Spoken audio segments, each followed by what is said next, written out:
एक केवल लगन थी, मुझे भगवान की प्राप्ति करनी, बस एक जिद थी। इसके लिए 13 वर्ष की अवस्था, भूख प्यास कष्ट, कहीं रहने का ठिकाना नहीं, खाने का ठिकाना नहीं, हर बात को सहने के लिए तैयार थी। तभी कह रहे सब कुछ त्याग सकते लेकिन प्रभु को नहीं। वो वैराग्य, वो भक्ति, ये किसी व्यक्ति के साधन बल से नहीं प्रकट हुई थी, ये कृपा से होती है। जब हरि जी कृपा करते हैं तब ऐसी वृत्ति प्रकट होती है। बड़े प्रलोभन आते हैं जीवन में, फंसना नहीं चाहिए। कई जगह महंत बनने के लिए देखने सुनने तो लगता है कि बड़ा वैभव, बड़े कई जगह जहां ऐसा हुआ तो रात में उठ के भागते थे। साधु रात में जगता है, जैसे जो चोर हैं वो रात में नहीं जगते क्योंकि उनको सांसारिक वस्तु चुरानी होती है। और संत जन अपनी श्वासों को परमात्मा में लगाते हैं और रात में सब सोते हैं, उनकी अलग यात्रा होती है। वो भगवत मार्ग के यात्री अंदर की यात्रा रात्रि में करते हैं। जागृत संयमी या निशा जागृत संयमी रातों में नींद नहीं आती थी। 15-20 मिनट 30 मिनट ऐसा लगता था कई घंटे सो चुके, क्योंकि एक आग जल रही थी, एक आग जल रही। कैसे ब्रह्म साक्षात्कार हो, कैसे भगवत प्राप्ति। एक बलिहारी है उस वृत्ति की, वो केवल भगवान के द्वारा दी जाती है, वो केवल भगवान के द्वारा, वो किसी साधन से नहीं होती, भगवत प्रदत्त है। जब मिलती पूज्य पादुड़िया बाबा जी के अंदर ऐसी जागृत हुई कि प्राण त्यागने की इच्छा हुई। कैसे ब्रह्म का साक्षात्कार। अब ब्रह्म का साक्षात्कार नहीं तो जीवन किस काम का। यहां तक कि गंगा जी में अपने शरीर को विसर्जित करने की सोच ली, फिर सोचा क्या प्राण त्यागने से ब्रह्म साक्षात्कार हो जाएगा। मतलब एक ऐसी लगन लगती है तो सब कुछ छूट जाता है। कभी किसी को पता ही नहीं रहा कि जिंदा है कि नहीं, किसी को पता, ये तो वृंदावन में ये सब नहीं तो किसी को पता नहीं रहा। भगवत मार्ग में जब चलने की सोचे तो एक बार वो चीज प्राप्त करने की सोचे जो किसी जन्म में अभी तक नहीं मिली। हर जन्म में रुपया मिला छूट गया है, पढ़ाई लिखाई की छूट गया है, परिवार मिला छूट गया है, घर मकान मिले, पद प्रतिष्ठा मिली छूट गया है, भगवान नहीं मिले। यार इस जन्म में तो भगवान से मिलने की बात सोच लो, एक बार भगवान से मिल लो, बस एक बार, अनंत जन्मों की बिगड़ी बन जाएगी। उसके लिए आग पैदा हो हृदय में, जीना और मरना अब प्रभु के लिए। बड़ा मस्ती का मार्ग होता है, बड़ा मस्ती का मार्ग। फिर प्रभु भी आंख मिचौली खेलते हैं। कोई कदम ऐसे आश्चर्य में, गंगा किनारे जा रहे, आगे ऐसे पपड़ी पड़ी हुई है, बिल्कुल सूखा दिखाई दे रहा है, भारी दलदल रबड़ी जैसा है। पीछे से आवाज, ए आगे कदम मत रखना, दलदल है। वैसे एक छड़ी ऐसे डाले, एकदम पपड़ी हटी, एकदम रबड़ी जमका बुद्धो। पीछे देखा कोई व्यक्ति नहीं। हे करुणा निधान, आप सत्य है, जहां जहां मेरा भक्त चलता है मैं पीछे पीछे उसके रहता। अनुब्रजाम में हम नित्यम, मैं पीछे पीछे नित्य रहता हूं उसके। जहां जहां मेरा भक्त पग धरे वहां वहां रखूं हाथ, पीछे पीछे मैं फिरूं, कभी न छाड़ू साथ। कदम कदम पर प्रभु का प्यार। जीना मरना केवल अब प्रभु के लिए। थोड़ी लगन लगाओ, थोड़ी चाह पैदा करो। देखो एक बार युद्ध करके राज सिंहासन पर बैठ गए, अब मौज, अब आनंद लीजिए प्रभु के अनुराग का, प्रभु की कृपा का, प्रभु के दुलार का आनंद लीजिए। मौज का मार्ग तो ये, मौत का मार्ग ये है। संसार में बार बार जनो, बार बार, अब बोलो कितना कष्ट। अब स्मृति खत्म हो जाए, लो एक्सीडेंट हो, गिर जाए, स्मृति खत्म, अब खत्म। मैं कौन कहा, हाथ पैर टूट जाए, न चल सकते हैं, जबान कट जाए, न बोल सकते हैं, आंख फूट जाए, नहीं देख सकते, यहां खत्म, सिस्टम ही खत्म। छोटी छोटी नस नाड़ियां ऐसी हैं कि वो किसी तरह खराब हो जाए तो खत्म। मैं कौन कहा कर लो, सब खत्म। ये पंचभूत बिखरेंगे। ये जो शरीर बना ना, स्पष्ट अजीब मिट्टी है। मिट्टी, वायु, अग्नि, जल, आकाश, इन 5 से ढांचा बना है। क्षितिजल पावक गगन समीरा, मिट्टी है इसमें। कैसी रचना है भगवान की, इतना प्यारा ये मिट्टी का शरीर लग रहा है मैं ही हूं, और इसी में पूरा राग है। एक बार यार, एक बार हिम्मत करो, नाम जप करते हुए निकलो इस मिट्टी के घेरे से, शरीर के घेरे से। सारा का सारा ज्ञान वर्णन करने पर रहता शरीर ही में है सब। एक बार जीना और मरना प्रभु के लिए ठान लो, एक बार अब तो आपसे प्रेम करेंगे प्यारे, अब जो होगा सो देखा जाएगा। निकलो प्रभु के लिए, अंदर से राग से निकलो। ये नहीं कि घर छोड़ के भाग लो, हम ये नहीं सिखा रहे। राग छोड़ के, अंदर से, संसार से राग छोड़कर श्री कृष्ण से अनुराग कर लो। मेरे हृदय में केवल एकमात्र कामना रह जाए, प्रभु मिलन। एक बार देखूंगा आपको, एक बार देखो। ऐसे ऐसे गर्मी हो रही ना, तो जब गंगा किनारे जहां कुत्ते लाशों को खा रहे, घोर वैराग्य की स्थिति अंदर रहती, ये है शरीर, ये शरीर का अंतिम परिणाम है। बस रात दिन ऐसी धूप में भी गंगा किनारे बैठ करके धारा के नजदीक बहुत आनंद मिलता है, क्योंकि धूप का ज्यादा प्रभाव नहीं पड़ पाता।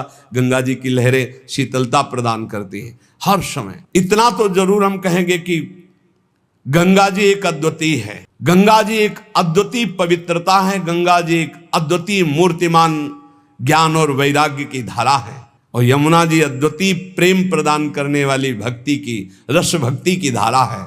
देखो हमारा कितना महान देश है, जहां की नदियां भागवतिक सामर्थ्य प्रदान करने वाली है, जहां का जल साधारण नहीं, भागवतिक सामर्थ्य पक्का। ये अनुभव की बातें कह रहे हैं। गंगा जी साक्षात मूर्तिमान ब्रह्म द्रव है, तो यमुना जी साक्षात प्रेम है। ब्रजाधिराज नंदनाम बुदाब गात्र चंदना नुलेप गंधवाहिनीम भवाब्धि बीज दाहिनीम जगत त्रय सस्वनीम लसत सुधा पयस्वनीम। साक्षात ये अमृत है। ब्रजेंद्र सुनु राधिका हृदय प्रपूर्य माणय और महारसाब्द पूरयो रिवातिथिव। देखो हम गंगा यमुना के बीच में विराजमान, कैसे हो भाग्य। अगर अब भगवत प्राप्ति नहीं हुई तो कहाँ प्राप्ति होगी। इसलिए इस जन्म को न्यौछावर कर दो प्रियालाल के चरणों में। उठते बैठते चलते फिरते हर समय नाम जप करो। किसी का किसी भी तरह से मन वचन कर्म से अहित ना होने पावे, नहीं तो हिसाब फिर देना पड़ेगा। जो हिसाब हमारे में आवे उसे भोग लो। हमारा कोई अहित करे तो चुप होकर के भोग लो, दूसरे का अहित मत करना, खूब नाम जप करना। अगर हमारी कोई ऐसी घटना भी घटती है तो उस समय भगवान शरणागत वत्सल हमारा परम कल्याण कर देते हैं। हमें हर समय नाम में रहना है, पता नहीं कब क्या हो जाए। बात बिल्कुल हमारे बात को समझिए। सत्संग, भगवत शरणागति, गुरु कृपा, ये सब भगवत प्राप्ति करा देते हैं, पर हमें लगता है कि आनंद की अनुभूति वर्तमान में हो जानी चाहिए। इसलिए डट के नाम जप करो। पता नहीं कब कौन सी घटना घट जाए, कौन सा शरीर का कौन सा अंग साथ देना बंद कर दे। बहुत विचित्र है। एक क्षण में दिल, एक क्षण में पैरालिस, क्या कहते हैं, एक क्षण में कुछ भी निकल सकता, कुछ भी। व्याधि मंदिरम शरीरम व्याधि मंदिरम, एक से एक भयानक रोग है, एक से एक। सबसे ज्यादा परेशानी हो जाती है जब चिंतन बिगड़ जाता है।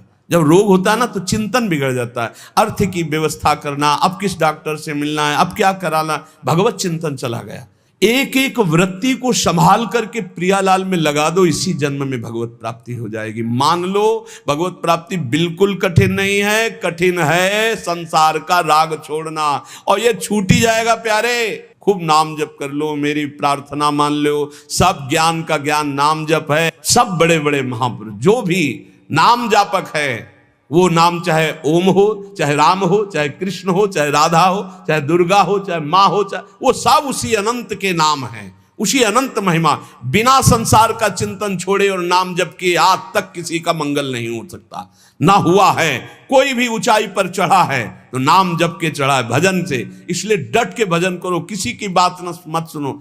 अरे आजकल ऐसे नास्तिक लोग हैं जिनके करोड़ों लोग बात सुनने वाले, नास्तिक लोग। हर संत की उपहास कर देना, हर शास्त्र का उपहास कर देना, हर संत के सिद्धांत का उपहास कर देना, बोले नाम जप से। अरे आज तक इतिहास साक्षी है, चाहे गुरुवाणी उठा के देख लो, चाहे जितने भी शास्त्र, सब में भगवान की चिंतन और भजन की महत्ता है। भजन नहीं तो और क्या जीवन में है। प्रवचन वही सुनो तस्मात् शास्त्रम प्रमाणम ते। शास्त्र प्रमाणित होना चाहिए, भगवत चर्चा से युक्त होना चाहिए। भगवान नाम गुण रूप लीला धाम मनमानी आजकल बोलना शुरू हो गया है। इसलिए हम कह रहे हैं हाथ जोड़कर, प्रवचन बहुत संभाल के सुना जाए, जहां से हमारी नाम में रति हो, भगवान के चरणों में रति हो, इंद्रियों का संयम किया जा सके, संसार के राग को मिटाया जा सके, गंदी आदतें, गंदी बातें मिटाई जा सके, उसे सत्संग कहते हैं। ये प्रमाण देना है भजन की वृत्ति बढ़ाने के लिए आज शास्त्रों का खंडन किया जाता है। आज सतमार्ग में वैसे ही भजन नहीं कर रहे। इसलिए भाई विश्राम, आनंद आज तक शास्त्रों में जहां मिला है वो भगवान के नाम में, भगवान के धाम में, भगवान के चरण में, भगवान की गाथा कथन श्रवण में। आजकल का ऐसा चल रहा है, अब चूंकि पता नहीं था ना हमें तो अपनी धुनी में थे, आज हमें पता चलता है भगवान के साकार उपासना की अवहेलना, भगवान की श्री विग्रह की आराधना की अवहेलना, भगवान नाम की अवहेलना, भगवत धाम की अवहेलना।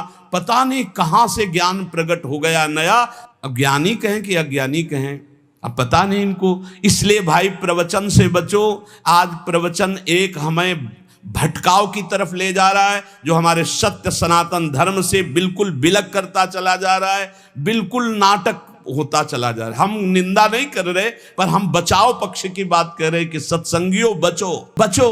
आज केवल मनोरंजन हो रहा है, आज केवल दिखावे की बातें हो रही। कोई बिरला ऐसे जो भगवत मार्ग में चलना चाहता है, नहीं तो थोड़ी देर मनोरंजन हो जाए, चलो चलते हैं, तो बस। ये शास्त्र मनोरंजन के लिए नहीं, ये भगवत प्राप्ति के बहुत कीमती समय, बहुत शांत।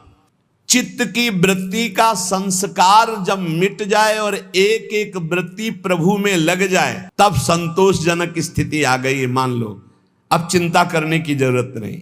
चित्त की एक एक वृत्ति जो भोगों के संस्कार से युक्त है वो मिट जाए और हमारे हृदय में इष्ट का चिंतन सतत चलने लगे, तो बोले अब संतोषजनक स्थिति आ गई। इस स्थिति में ये सब नष्ट हो जाता है। लज्जा, घृणा, कुल, सील, मान, देह भाव, घर का अभिमान, भोगों की लालसा और यहां तक कि मोक्ष की चाह, ये सब हट जाती है। फिर सुनो, चित्त की वृत्ति का एक एक जो प्रवाह भोगों की तरफ है उसका संस्कार मिट गया भजन के बल से, और हमारा स्वाभाविक भजन हृदय में चल रहा है। अब ये संतोषजनक स्थिति है। अब भ्रष्ट नहीं होगे। जब निरंतर बिना प्रयास के भजन चलने लगे, उठते बैठते चलते फिरते खाते पीते सोते, जैसे हम अभी भजन करने का प्रयास करते तो हमारी वृत्तियां भोगों में जाती हैं। भजन के बल से जब वो प्रवाह मिट जाए और स्वाभाविक वृत्तियां भजन में जाने लगे, तो बोले ये संतोषजनक स्थिति है। अब आप पतित नहीं होंगे, अब आप भ्रष्ट नहीं होंगे, अब आपके ऊपर माया अपना प्रभाव नहीं दिखा सकती। तो ये चीजें नष्ट हो जाती हैं। ये जितनी बातें हैं, ये अगर ये नष्ट नहीं हुई तो अभी आपका निरंतर भजन नहीं चल रहा, अभी संतोषजनक स्थिति नहीं है। क्या? लज्जा, तिलक लगाएंगे, कंठी बांधेंगे, लोग क्या कहेंगे, हे शर्म करने की ये बात है। लोग यही तो कहेंगे कि बड़ा भगवान का भगत बनता है। ये कोई बुरी बात थोड़ी, ये तो मेरा सम्मान है। इतने बड़े भगवान के दासत्व से युक्त मुझे भक्त कहा गया, ये कोई निंदा की बात है? बोले नहीं, लोग कहते हैं कि अरे तो बड़े भगवान के भगत बनते हैं, देखो तिलक लगाए, कंठी लगाए, तो ये निंदा की बात है? कितनी बुद्धि खराब है तुम्हारी। अगर आप तिलक लगाए हैं, कंठी बांधे हैं, तो ये कोई निंदा की बात है? अरे तो सौभाग्य का विषय है। अगर प्राणों पे भी आ जाए तो कंठी तिलक बंधा हुआ है, हमें भगवान की प्राप्ति होगी। कंठी तिलक अगर हमारे गले में बंधा हुआ तो हमें चिंता नहीं करनी। हमें अपने, यही तो बात रह गई है, जरा से चंद रुपए के लिए हम कंठी तोड़ के फेंक देंगे, क्योंकि वो ऑफिस में नहीं जाने देंगे। हे परमात्मा की ऑफिस में जाने के लिए हम तैयारी की, क्यों नहीं जाने? सोने की जंजीर पहनने के लिए रोक है क्या? तो तुलसी की कंठी पहनने के लिए क्यों रोक है? यही समझना है हमको। हम अपनी निष्ठाओं से गिरते चले जा रहे हैं, पतित होते चले जा रहे हैं। अकबर ने कहा था, हरिराम व्यास जी के प्रिय शिष्य मधुकर शाह जी और बहुत से राजा बेटे सब तिलक कंठी धारण किए। कल कोई भी तिलक लगा के आएगा, गरम लोहे के गोले से उसका मस्तक दाग दिया जाएगा, फरमान जारी कर दिया। तो जो कमजोर हृदय के थे उन्होंने कहा अरे भाई तिलक नहीं लगाएंगे, जय दिन तक ये बादशाह है, दरबार में बिना तिलक के चले जाएंगे, कौन प्राण दे। कोई बहुत जो भावुक थे उन्होंने कहा भाई हम सूखी रज लगा लेंगे, दिखाई नहीं देगा, तो बात भी बन जाएगी कि गुरु आज्ञा का भी पूर्ति हो जाएगी और बादशाह का भी फरमान जो है उससे बच जाएंगे हम। मधुकर शाह जी ने सोचा ये अखिल कोटि ब्रह्मांडों के बादशाह के दासत्व का तिलक है, गुरु जी ने दिया है, और एक मुल्क का बादशाह यदि हुक्म करता मैं इसे मिटा दूं तो फायदा क्या होगा। ये निष्ठा रखो, निष्ठा इसका बहुत बड़ा महत्व है, बड़ी निष्ठा में सामर्थ्य है। उन्होंने कहा आज मैं अपने प्राण त्यागूंगा गुरु जी की आज्ञा के लिए, तिलक लगा के जाऊंगा। और वो बादशाह है, ऐसा करेगा, कर सकता है, लेकिन जब तक भुजाओं में ताकत है मैं मारूंगा, और जब मैं हार जाऊंगा तो मुझे मार देगा, लेकिन मैं अपने गुरु और बादशाह ईश्वर के तिलक को नहीं मिटा सकता। ये हमारे अखिल कोटि ब्रह्मांडों के बादशाह ईश्वर का तिलक दासत्व का है। वैसे तो अंगरखी पहन के जाते थे, अंगरखी उतार करके खुला छाती, 12 तिलक बड़े बड़े, लंबी तलवार खींच कर गए। बादशाह ने देखा, कहा मधुकर शाह तुम हमारे फरमान को नहीं सुना, खींची तलवारों का आपका फरमान सुना, लेकिन मेरी निष्ठा को आपने नहीं सुना। ये गुरु प्रदत्त तिलक कंठी है, देखते हैं किसकी भुजाओं में ताकत है कि जीवित हमारे इसको मिटार दे। तुरंत पलट गया अकबर, तुरंत कहा वाह वाह वाह वाह मधुकर साहब वाह, सच्चे तिलकैत तो तुम ही हो। बोलो मैं प्रसन्न हूं, क्या करूं? बोले ब्रजमंडल में किसी भी तरह का शिकार और हिंसा और किसी के ऊपर कंठी तिलक बांधने का कोई भी विरोध न किया जाए, तत्काल पाए सिंह के समान। भगवान का दासत्व का तिलक, भगवान के दासत्व का भाव, बड़ा कलयुग का प्रभाव चल रहा है। शराब की बोतल मेज में ऑफिस में खोल के पियो, कोई मना नहीं करेगा, लेकिन भगवान की अगर गीता पढ़ने लगो तो तुम्हें डर लगेगा। कंठी बांधे हो, तिलक बांधे हो, लज्जा, संतोषजनक भक्ति तभी आई जब लज्जा ना रह जाए। हम हरिनाम कीर्तन करें, हम राधा बोल रहे, भगवान नाम बोल रहे, गंदी गंदी बातें प्रपंच की बोले, कोई लज्जा नहीं। भगवान की बात बोलने में लज्जा लगेगी। कैसे कैसे लोग हैं, चाहे जैसे तुम जो कुछ पहन के जाओ, चाहे जैसे आप अब सज धज के जाओ, कोई नहीं बोलेगा, लेकिन तिलक लगा लेंगे तो लज्जा लगेगी, कंठी बांधेंगे लज्जा लगेगी, माला जप करने के लिए अगर हम काउंटर लिए तो लज्जा लगेगी। यही भगवान की विचित्र माया है जो हमारी दुर्गति कराती है। इसलिए पहला है लज्जा। भक्ति में न लाज तीन लोकन की, 3 लोगों की लाज नहीं, यहां मृत्यु लोक की तो बात जाने दो, नहीं लाज करनी चाहिए। ठसक से लगाओ रज, जो होगा मंगल होगा। भगवत मार्ग के पथिक है, सब जगह से हटा दिए जाएंगे तो ऐसी जगह खुल जाएगी जहां मंगल हो जाएगा। कानपुर जिले में नरवल है, बहुत गरीब ब्राह्मण थे, अपनी निष्ठा से रहते थे, प्रसिद्ध थे वो निष्ठा से। आज अष्ट धातु का मुरली मनोहर जी का मंदिर बना है अंदर, और बड़ा विशाल बाहर जो अन्य उससे अष्ट धातु का मंदिर, अष्ट धातु के ठाकुर, और ऐसे कीर्तन सब चलता रहता। उन्हीं के घर में खुदाई में न जाने कहां से कितना धन निकला, सब वैभव ही वैभव। जैसे पीली मिट्टी ऐसे सोने की खाने हैं इस पृथ्वी पे, सोने की, चांदी की, रत्नों की, हीरा जवाहरात की, उसके भरोसे रहो। धनी हो जाना कोई बड़ी बात है क्या? जब सब रास्ते बंद हो जाते तो एक रास्ता खुला होता है परम धनी का, पर वो रास्ता पता नहीं होता, इसलिए सब परेशान होते हैं। अगर उस महाधनी का रास्ता मिल जाए तो तुम निहाल हो जाओगे, निहाल हो जाओगे। बड़ी अलौकिक उसकी, बड़ी अलौकिक उसकी रीति है देने की, बड़ी अलौकिक रीति है। उसे गांव में कहते हैं, गांव की भाषा में, कि देता है तो छप्पर फाड़ के देता है। नहीं कहते ना, कि जब ऊपर वाला देता है तो छप्पर फाड़ के देता है, ऐसा ही कुछ देता है, पक्का समझ लो। लज्जा मत करो कि हमारी ये अगर ये तिलक कंठी और ये सब, और अगर हम ये लगाएंगे तो फिर क्या होगा। वो बादशाह देख रहा है अनंत ब्रह्मांडों का।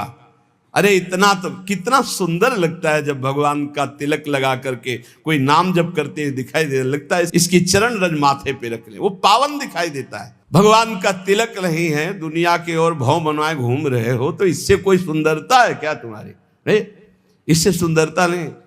दुनिया के चाहे जितने भी श्रृंगार कर लो, जब तक तुम्हारा ब्रह्मचर्य ठीक नहीं, चरित्र ठीक नहीं, भजन ठीक नहीं, तो तुम्हारे चेहरे पे आकर्षण नहीं होगा, पक्का। बहुत बुरा लगता है चेहरा, जो विषयी चेहरा होता है ना, पाप करने वाला, पापाचरण वाला, वो चाहे जितना पाउडर थोप ले, चाहे जितनी भौं बनवा ले, दूर से दर्शन में सुख नहीं मिलता। और जो सात्विक चेहरा होता है, शत्रुगुण भजन परायण है, वो भले कैसे भी हो, उनके दर्शन में सुख होता है, आत्म सुख होता है। इसलिए लज्जा का पहला त्याग होता है।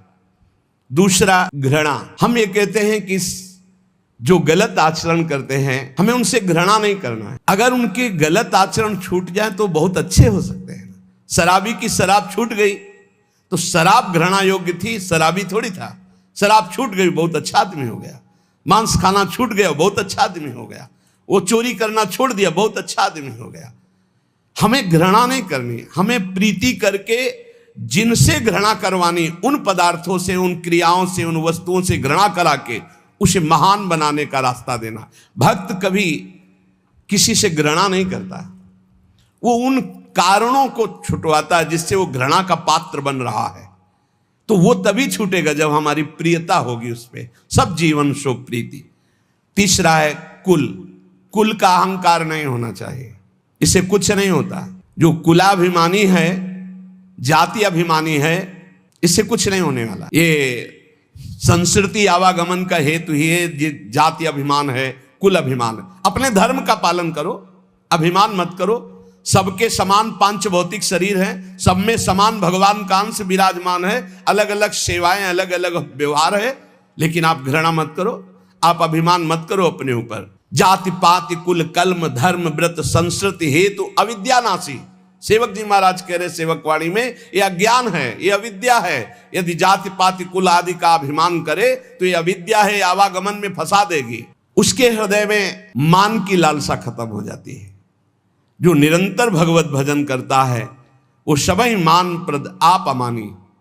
कोई उसको प्रणाम करे तो अच्छा नहीं लगता, लेकिन वो दूसरों को प्रणाम करने में बहुत सुख का अनुभव करता है। दूसरे को सम्मान देना, दूसरे को प्रणाम करना, सबसे छोटा अपने को मानना, ये भजन करने वाले का लक्षण होता है। और देह भाव, ज्यादा देह प्रियता नहीं होनी चाहिए। देह भगवत सेवा का पात्र, इसलिए इसे संभाल के तो रखना है, क्योंकि अपने लोग वैष्णव हैं। भगवत सेवा इसी शरीर से होती, भजन इसी शरीर से होता है, हम कीर्तन इसी शरीर से करते हैं, संत सेवा गुरु सेवा इसी शरीर से होती, इसलिए इस शरीर को हम प्यार करते हैं। लेकिन हमारा प्यार मैं शरीर हूं इस भाव से नहीं, ये शरीर प्रियालाल की सेवा का पात्र है, इसलिए शरीर से ज्यादा प्रियता रखना ये दोषों को जन्म देने वाला है। जहां हम इस पर अभिमान करते हैं मैं पुरुष तो स्त्री आकर्षण, जहां हम अभिमान करते हैं मैं सुंदर तो नाना प्रकार के दोष।